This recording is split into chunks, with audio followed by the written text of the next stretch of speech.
بسم الله الرحمن الرحيم الحمد لله رب العالمين الصلاة والسلام على رسوله الأمين أما بعد فأعوذ بالله السميع العليم من الشيطان الرجيم من نفخه ومن نفثه ومن همزه إن المنافقين في الدرك الأسفل من النار ولن تجد لهم نصيرا صدق الله العلي العظيم ونفعني وإياكم بالذكر الحكيم۔ میں نے آپ کے سامنے ابھی سورہ نساء کی آیت نمبر 145 کی تلاوت کی، جس کا ڈائریکٹ تعلق ہے ہمارے اس موضوع سے جو سورہ بقرہ کی شروع کی 20 آیتوں میں چل رہا ہے۔ وہ موضوع کیونکہ اللہ تعالیٰ نے وہاں پر بھی نفاق کی بات کی، یہاں پر بھی منافقین کی بات ہے، مگر ایک بڑی زبردست سزا بتائی گئی۔ میری اللہ تعالیٰ سے خاص دعا ہے کہ اللہ تعالیٰ مجھے اور آپ کو اس دنیا اور آخرت دونوں جگہ اس ذکر حکیم یعنی قرآن کریم کا فائدہ نصیب فرمائے۔ یہ ہمارا اس دنیا میں بھی اللہ کی مدد سے قرآن ہمارا ساتھی ہو اور آخرت میں بھی ہمارا ساتھی ہو انشاءاللہ۔ تو اس آیت مبارکہ میں یہ نساء کی 145 نمبر آیت ہے، اس میں منافقوں کی ایک سزا بتائی گئی ہے۔ سمجھیں کہ منافقت کا موضوع اتنا بڑا ہے کہ یہ بقرہ میں بھی اس کا ڈسکشن ہے، اس کی آل عمران میں بھی اس کا ذکر ہے انڈائریکٹلی، پھر نساء میں بھی اس کا انڈائریکٹ ذکر ہے، اور یہاں تک کہ مائدہ میں بھی اس کا ایک ذکر آتا ہے، مگر مائدہ میں پھر زیادہ بات چلی جاتی ہے ایک گلوبل فنامنا کے اوپر، ایک گلوبل لیول پہ بات ہے۔ یہاں نساء پہ جو کنکلوژن دیا نا اللہ تعالیٰ نے 5ویں سپارے کی بالکل تھرڈ لاسٹ آیت ہے، آخری صفحے پر 5ویں سپارے کے بالکل آخر میں چھٹا شروع ہونے سے پہلے، کہ اللہ کہتا ہے بے شک منافقین جو ہیں، یہ منافق لوگ یہ جہنم کی اتاہ گہرائیوں میں سب سے نچلے درجے میں یہ ہوں گے، اور تم دیکھو گے ان کا کوئی مددگار نہیں ہوگا، تم ان کا کوئی مددگار نہیں وہاں پاؤ گے،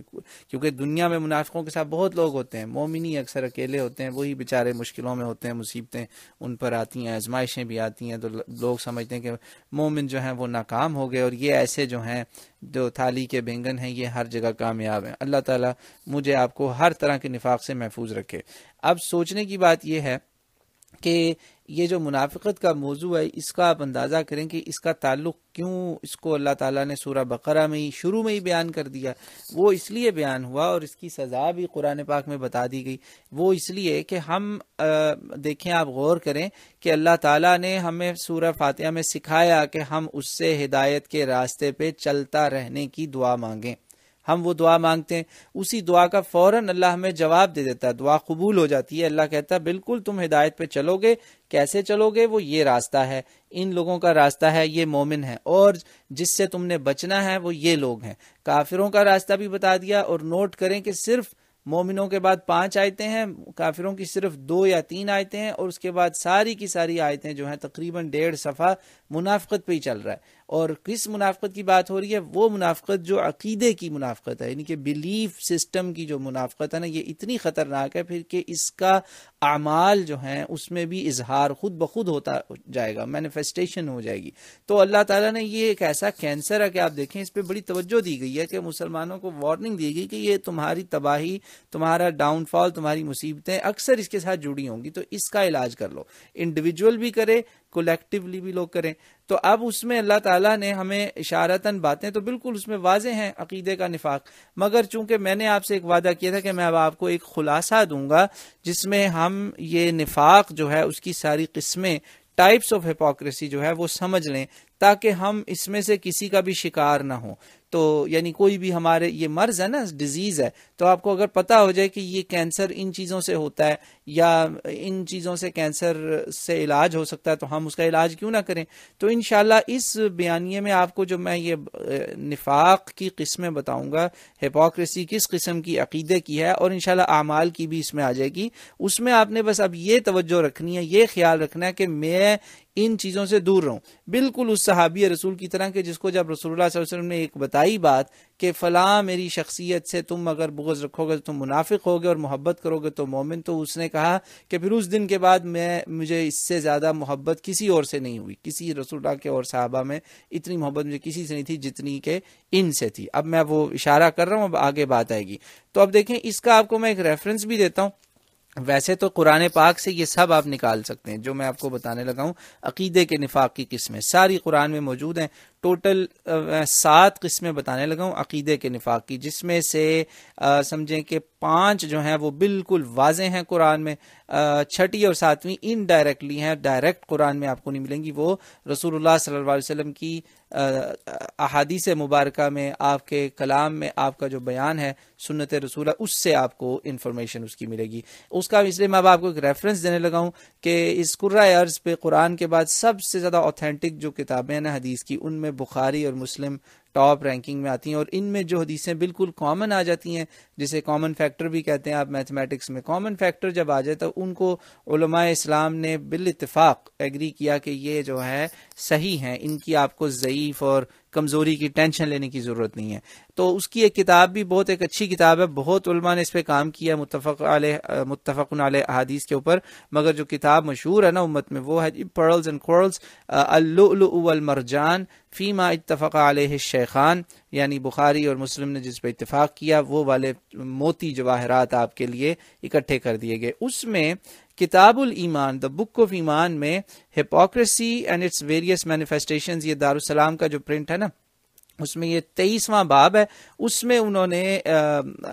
جو اکٹھا کر دیا کہ قرآن اور حدیث کی روشنی میں عقیدے کا نفاق کون سا، اور وہاں شروع میں ہی بتا دیا گیا کہ نفاق جو ہے نا، ہپوکریسی، منافقت، اس کی 2 قسمیں ہیں۔ ٹائپ نمبر 1 وہ ہے اعتقادی نفاق، اور ٹائپ نمبر 2 یعنی بی از عملی، پریکٹیکل، جو ایکشنز میں، اعمال میں نظر آنے والا نفاق۔ تو اب وہ کیا ہے؟ عقیدے کا نفاق جو ہے نا، قرآن اور حدیث کا میں آپ کو بتا رہا ہوں، یہ خلاصہ ہے، ایکسٹریکٹ ہے، ان کے عرق آپ کو انشاءاللہ آج ملنے والا ہے۔ یہ عرق ہے، یہ موتی ہیں انشاءاللہ، اس کو آپ سنبھال کے رکھیے اور ان سے فائدہ یہ اٹھائیے کہ ہم اپنے دلوں کا دھیان رکھیں کہ ہمارے دلوں میں یہ عقیدے والا نفاق نہ انٹر ہو، عملی پھر خود بخود انشاءاللہ علاج ہو جائے گا۔ تو پہلے عقیدے کی بات کرتے ہیں، اس کی جناب 7 قسمیں، وہ 7 کیا ہیں؟ اس میں آپ دیکھیں، سب سے پہلی تو آپ نے یہ دھیان رکھنا ہے کہ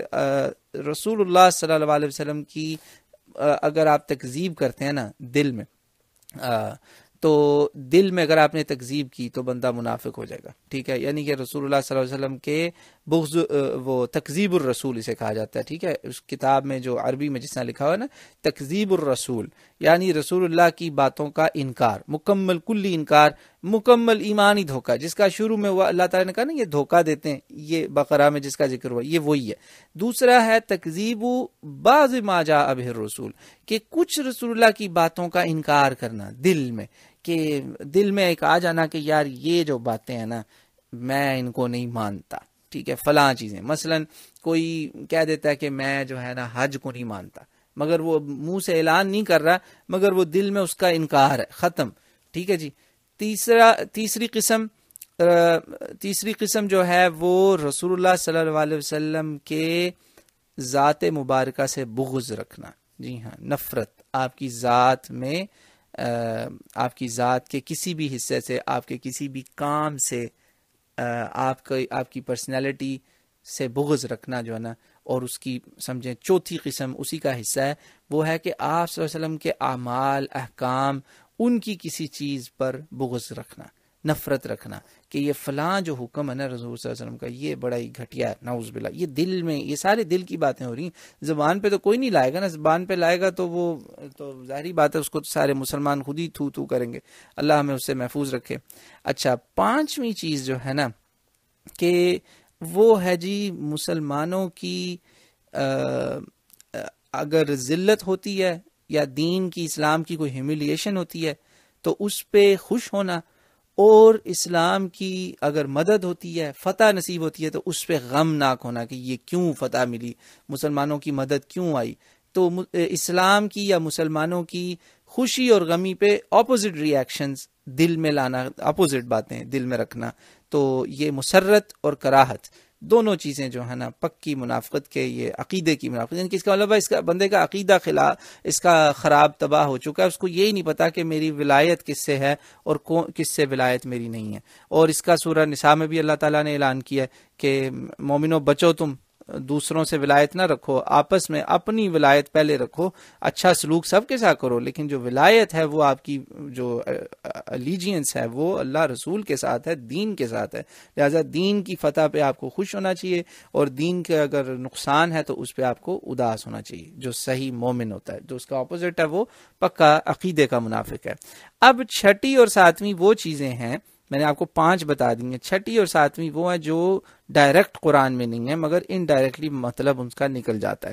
ہے۔ چھٹی ساتویں یہ ہے جی، سب سے اہم ہے کہ رسول اللہ صلی اللہ علیہ وسلم نے اعلان کیا، اپنی ذات کے ساتھ ساتھ جوڑ دیا کہ رسول اللہ سے آپ کو میں نے بغض بتا دیا نا، تو رسول اللہ نے کہا میری اولاد سے بھی جو نفرت کرے گا نا وہ منافق ہے۔ آپ کی اولاد جو ہے نا، آپ کی ازواج بھی اس میں شامل ہیں، لیکن خاص طور سے بالخصوص آپ نے اپنی اولاد، اپنی عترت کا نام لے کے کہا کہ ان سے بغض کرنے والے منافق ہوں گے، اور ان میں سب سے زیادہ جو اکیلے بندے کا آپ نے اعلان کیا نا، ایک بندے کا ہاتھ پکڑ کے کہہ دیا، اشارہ کر کے کہہ دیا کھلم کھلا، صحیح مسلم میں یہ موجود ہے کہ علی جو ہے نا، علی ابن ابی طالب رضی اللہ تعالی عنہ کہ ہمارے چوتھے خلیفہ بھی ہیں اسلام کے، اور پہلے مسلمانوں میں سے بھی ایک ہیں۔ رسول اللہ پہ سب سے پہلے ایمان لانے والے 3 لوگ ہیں، بی بی خدیجہ ہیں، زید ابن حارثہ ہیں، اور علی ہیں۔ یہ تینوں اکٹھے ہی مسلمان ہوئے تھے، اس پہ کسی کو اختلاف نہیں ہونا چاہیے، یہ ایک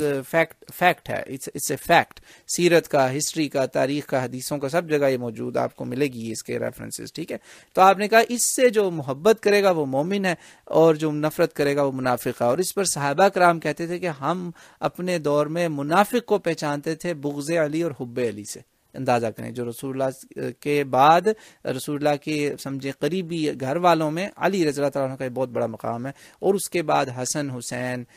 جعفر، عباس، عقیل، آپ کے یہ جو باقی گھر والے ہیں، اور ازواج مطہرات بھی اس میں شامل ہیں کہ ان سے ہمیں نفرت نہیں کسی سے کرنی چاہیے، ٹھیک ہے جی،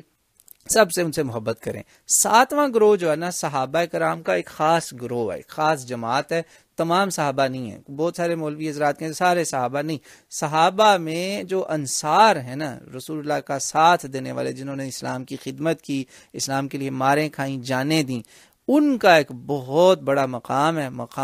اعلیٰ مقام ہے کہ رسول اللہ صلی اللہ علیہ وسلم نے کہا کہ میرے یہ جو انصار ہیں یہ حوض کوثر تک مجھے ایسے ملیں گے آ کے، ان کے ایمان کی گواہی دی، اور کہا لا یحبہم الا ہوا مؤمن ولا یبغضہم الا ہوا منافق، میرے انصار سے محبت کوئی نہیں کرے گا سوائے اس کے کہ وہ مومن ہے، اور میرے انصار سے نفرت کوئی نہیں کرے گا سوائے اس کے کہ وہ منافق ہے۔ یہ اب محبت اور نفرت آپ کو پتہ ہے یہ دل میں ہوتی ہے، اس کا یہ اب 7 چیزیں میں نے ٹوٹل آپ کو بتا دی ہیں۔ نمبر 1 تکذیب الرسول، رسول اللہ کی باتوں کا کلی انکار، total denial. Number 2 partial denial, دل میں، یہ سارے دل میں ہیں، یعنی کہ ایمان دھوکہ جو ہے نا وہ تو سب سے خطرناک ہے۔ دوسرے نمبر پہ ہے کہ کسی حکم کے بارے میں دل میں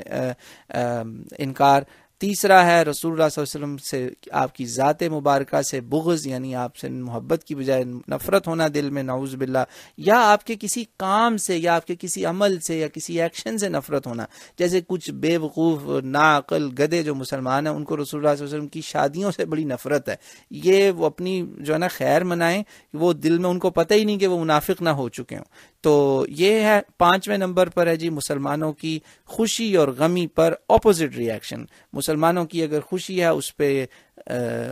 غم، اداس ہونا، اور مسلمانوں کا اگر غم ہے، کوئی نقصان ہے، اسلامی نقصان کوئی ہوا بہت بڑا اسلام کا، تو اس پر جناب خوش ہونا، نعوذ باللہ، یہ عقیدے کا نفاق ہے۔ اور چھٹا ہے آل رسول سے بغض،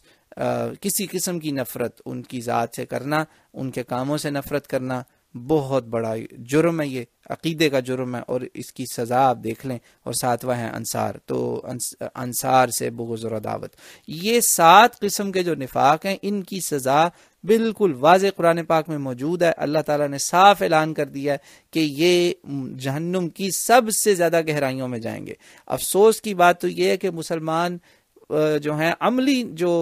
چیزیں لوگ کرتے ہیں نا، جھوٹ بولنا، یہ کرنا، وہ کرنا، جو حدیث میں بتائی گئی ہیں، قرآن میں منافقوں کی نشانیاں، اس پہ چلے جاتے ہیں، اور یہ جو عقیدے کا نفاق ہے اس پہ کوئی بات ہی نہیں کرتا، اور اس پہ کسی کی تعلیم ہی نہیں کی جاتی۔ اس لیے بہت سارے مسلمان بیچارے جو ہیں وہ تو گمراہی میں پڑے ہوتے ہیں بے علمی کی وجہ سے، جہالت کی وجہ سے۔ تو لہٰذا یہ جو پیغام ہے آپ مسلمانوں تک پہنچائیں زیادہ سے زیادہ، تاکہ وہ اس کی مرض کی تشخیص کریں اور پھر اس کا علاج کریں، بالکل اس صحابی رسول رسول کی طرح جو کہتا تھا مجھے علی سے بہت نفرت تھی، مگر جب رسول اللہ صلی اللہ علیہ وسلم نے مجھے یہ بتا دیا نا، اس کے بعد مجھے علی سے زیادہ محبت کسی سے نہیں تھی، کیونکہ آپ صلی اللہ علیہ وسلم نے کہہ دیا من کنت مولاہ فہذا علی مولا اللہم والی من والا، یا اللہ جو اس سے محبت کرے تو اس سے محبت کر، اور جو اس سے دشمنی رکھے تو اس سے دشمنی رکھ۔ تو اس نے کہا راوی نے کہ اس کے بعد مجھے حضرت علی سے زیادہ کسی سے بھی محبت نہیں تھی صحابہ میں۔ تو آپ اندازہ کر لیں کہ اس مثال سے آپ سبق لیں کہ یہ ساتوں کی ساتوں چیزوں میں کسی کے اندر بھی کوئی یہ ڈیفیکٹ ہے وہ اپنا علاج کرے